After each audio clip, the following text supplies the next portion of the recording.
தம்பி, தமிழ்நாட்டுல 2 கட்சி தான் மெயின். ஒன்னு நான், இன்னொன்னு அவன். நாங்க 30 வருஷமா எதை நம்பி அரசியல் பண்றோமோ அத அரைச்சீட்டுல எழுதிட்டு வந்து நிக்கிற. இதையெல்லாம் சால்வ் பண்ணா வறுமை போயிடும். வறுமை போயிட்டா ஓட்டுக்கு காசு வாங்குவானா? சோத்துக்கு அலையணும். வயிறு பசிச்சு காதுல நோய்ங்கும்.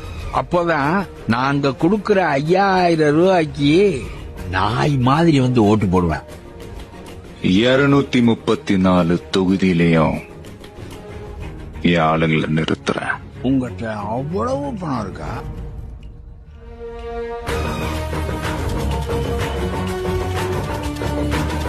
கேக்குதா? சத்தம்